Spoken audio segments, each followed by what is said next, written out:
Durante más de 30 años, un mismo hombre ha gobernado Bielorrusia. Ha sobrevivido a la caída de la Unión Soviética, a 5 presidentes estadounidenses, a diferentes gobiernos europeos, sanciones, crisis económicas, protestas masivas y a una de las mayores movilizaciones populares de la historia reciente de su país. Su nombre, Alexander Lukashenko. Маете демократию по-белорусски?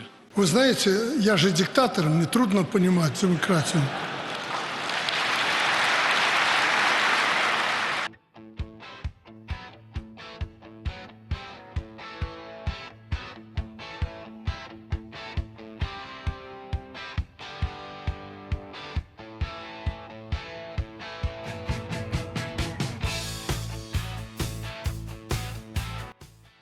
Para sus críticos, el último dictador de Europa. Para sus partidarios, es el hombre que evitó que Bielorrusia terminara sumida en el caos de los años 90. Pero hay una pregunta todavía más interesante.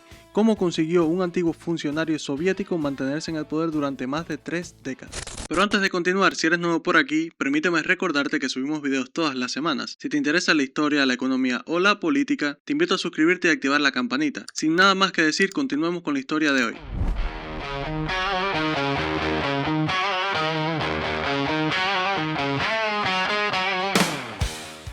Alexander Grigorievich Lukashenko nació en 1954 en la entonces República Socialista Soviética de Bielorrusia. Su trayectoria política no comenzó en una universidad occidental ni en los grandes círculos de poder. Fue director de una granja colectiva y también sirvió en las Fuerzas Armadas Soviéticas. Era, en muchos sentidos, un producto del sistema soviético. Y cuando la Unión Soviética empezó a desintegrarse, Lukashenko no lo celebró, lo rechazó. Mientras Mikhail Gorbachev impulsaba la perestroika y una apertura política y económica cada vez mayor, Lukashenko defendía una visión mucho más conservadora. Para él, el sistema soviético podía tener enormes problemas, pero la alternativa podía ser todavía peor.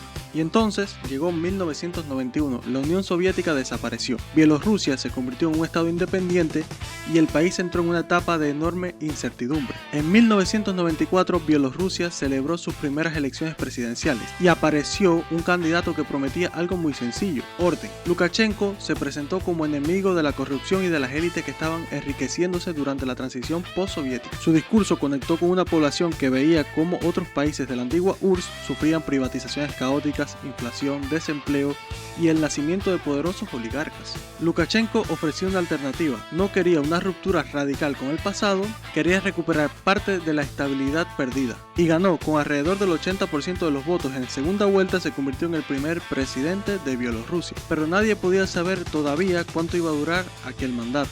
Una vez en el poder, Lukashenko comenzó a transformar el sistema político. En 1996 se celebró un referéndum constitucional. El resultado otorgó al presidente poderes mucho mayores. El parlamento fue reorganizado y la separación entre instituciones del Estado comenzó a inclinarse claramente hacia la presidencia. Diversos organismos de observación internacional expresaron serias preocupaciones sobre el proceso y señalaron graves irregularidades en los procedimientos constitucionales utilizados. Y aquí encontramos uno de los primeros grandes secretos de la longevidad política de Lukashenko. No solamente ganó las elecciones, también cambió progresivamente las reglas bajo las cuales se ejercía el poder. Porque una cosa es ganar una elección y otra muy diferente es construir un sistema donde el poder del presidente sea cada vez más difícil de desafiar. En 2001, Lukashenko fue reelegido oficialmente con el 76,6% de los votos, pero los observadores internacionales volvieron a señalar serias deficiencias en el proceso electoral. 3 años después ocurrió otro acontecimiento decisivo. En 2004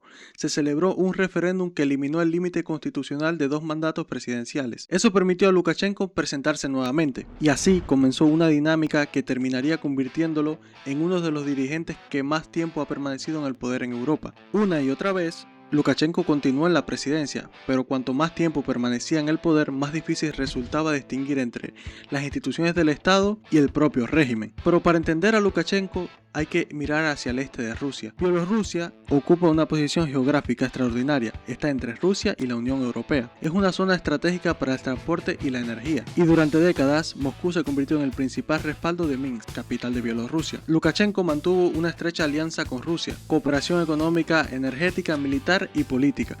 El apoyo ruso fue particularmente importante cuando las relaciones de Bielorrusia con Occidente se deterioraron. Pero aquí aparece otra paradoja. Lukashenko necesita a Rusia Rusia, pero tampoco quiere desaparecer dentro de Rusia, o sea que no quiere convertirse en una república más de la Federación Rusa. Durante años ha intentado conservar cierto margen de autonomía, acercarse a Moscú cuando lo necesita, negociar cuando puede y utilizar la importancia estratégica de Bielorrusia para aumentar sus capacidades de negociación. Es una política de supervivencia. Existe otro aspecto que explica parte del apoyo que Lukashenko consiguió durante sus primeros años, su modelo económico. A diferencia de otros países postsoviéticos, Bielorrusia no llevó a cabo una privatización radical. El Estado mantuvo una presencia enorme en la economía, grandes empresas industriales, agricultura, infraestructura y sectores estratégicos. Lukashenko defendía esta política argumentando que las privatizaciones rápidas habían creado oligarcas y destruido la seguridad económica de millones de personas en otros países. Su mensaje era: no vamos a entregar el país. Y durante años esto le permitió presentarse como el protector del ciudadano común frente a las élites económicas. Pero aquí llegamos a la cuestión de que, ¿qué ocurre cuando el Estado controla la política y también una gran parte de la economía? En estos casos, el gobierno no solo puede influir en quién gobierna, sino también en quién trabaja, en qué empresa sobrevive, qué sectores reciben recursos y quiénes tienen acceso a oportunidades económicas. Ahí es donde la estabilidad empieza a tener un precio. Durante años, Lukashenko construyó una imagen muy particular, la de un presidente que garantiza la estabilidad. Pero la estabilidad nunca puede reemplazar a la libertad. Un Estado puede ofrecer seguridad y al mismo tiempo restringir la libertad política. Puede mantener empresas estatales y al mismo tiempo limitar la competencia. Puede garantizar orden y al mismo tiempo perseguir a sus adversarios. Y eso es precisamente lo que ocurre hoy en día en Bielorrusia. Las organizaciones opositoras tuvieron cada vez menos espacios, los medios independientes enfrentaron restricciones y los rivales políticos fueron perseguidos. El sistema comenzó a depender cada vez más de una estructura vertical de poder y entonces llegó el año clave, 2020. Agosto de 2020, Bielorrusia celebra elecciones presidenciales otra vez. El resultado oficial vuelve a dar la victoria a Lukashenko, pero esta vez ocurre algo diferente. Sviatlana se convierte en el principal rostro opositor y las calles se llenan. Miles y después decenas de miles de manifestantes exigiendo nuevas elecciones. El gobierno responde con detenciones, violencia, represión. Diversos informes de organizaciones de derechos humanos y entes internacionales documentaron patrones de violaciones sistemáticas contra los manifestantes. La escala de las protestas sorprendió al régimen. Por primera vez en muchos años parecía que el poder de Lukashenko podía estar realmente en peligro. Pero no cayó. Y aquí aparece nuevamente Rusia. Moscú respaldó al gobierno bielorruso y Lukashenko sobrevivió. Después de 2020 la relación con Occidente cambió radicalmente. La comunidad internacional impuso severas sanciones contra funcionarios y entidades bielorrusas, pero Lukashenko no retrocedió, al contrario, su dependencia del Kremlin aumentó de forma drástica. Y entonces llegó otra crisis, la migratoria en las fronteras con la Unión Europea. En 2021 comenzaron a llegar grandes grupos de migrantes a las fronteras de Bielorrusia con Polonia, Lituania y Letonia. Países vecinos y bloques regionales acusaron al régimen de Lukashenko de instrumentalizar la migración con fines políticos para generar presión sobre las fronteras europeas. La crisis convirtió nuevamente a Lukashenko en un foco de tensión internacional geopolítica. Y entonces llegó febrero de 2022. Rusia lanzó su invasión a gran escala de Ucrania. Bielorrusia se convirtió en un aliado logístico fundamental para Moscú. Su territorio fue utilizado como plataforma por las fuerzas rusas y su gobierno profundizó en la cooperación militar con el Kremlin. La posición de Lukashenko cambió definitivamente. Si antes podía maniobrar entre Rusia y Occidente, ese espacio se redujo al mínimo. Bielorrusia quedó totalmente vinculada a Moscú. Más de 3 décadas después de su llegada al poder, Lukashenko continúa al frente del Estado bielorruso, manteniendo un férreo control institucional sobre el país. El sistema político bielorruso se ha consolidado como un esquema donde la alternancia democrática ha quedado completamente bloqueada. Y eso nos lleva a una pregunta más importante. ¿Quién es Alexander Lukashenko? Es un hombre formado en la Unión Soviética, un político que llegó al poder prometiendo orden y lucha contra la corrupción, un dirigente que rechazó las transformaciones de mercado de los 90, un presidente que mantuvo un enorme sector estatal, un aliado estratégico de Rusia y sobre todo un político que durante más de 30 años ha conseguido conservar el poder.